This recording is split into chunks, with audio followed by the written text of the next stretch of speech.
चलो चलो हे सहेली मटकोर करेला, चलो चलो हे सहेली मटकोर करेला।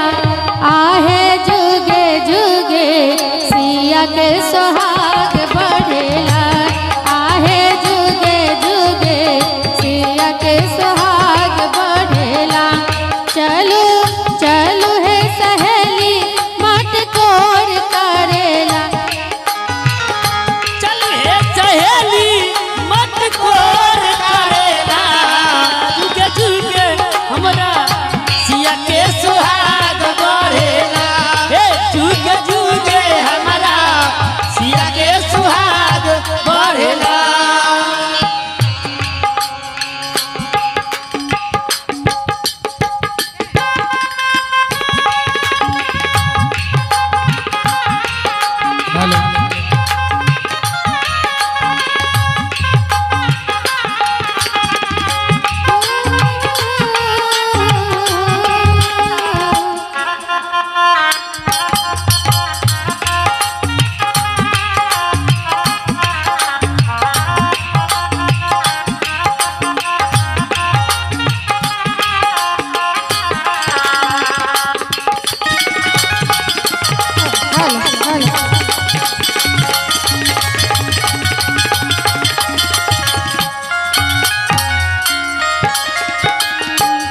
अक्षत चंदन पुष्प के माला, अक्षत चंदन हे पुष्प के माला।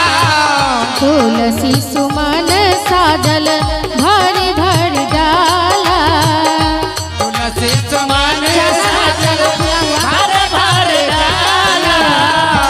फूलक चना है, चना है फूला हुआ, लेके आइए। अक्षत चंदन पुष्प के माला, तुलसी सुमन साजल भरी भरी डाला।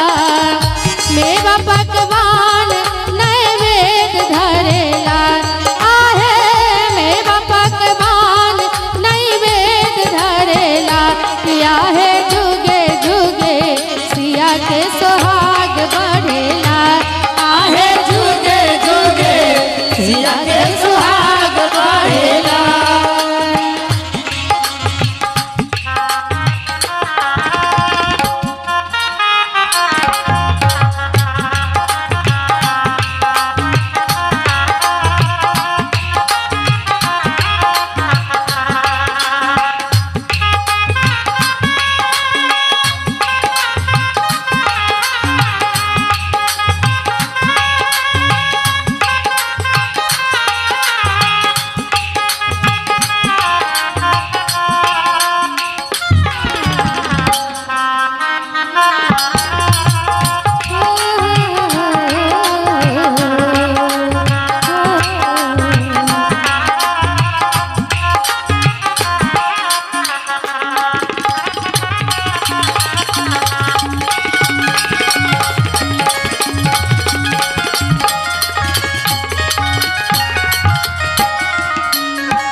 अरुणा उदय जेका चमके चंगेरिया,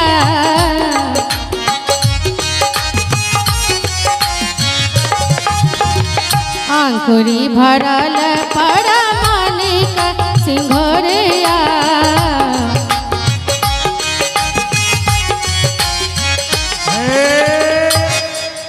और देखिए मटकोर विधान में हमारे कर्ता महोदय श्री फूल बाबू जी के तरफ से 501 रुपया प्रदान किए जा रहे हैं। जरा जोरदार ताली बजा दीजिए। जय हो।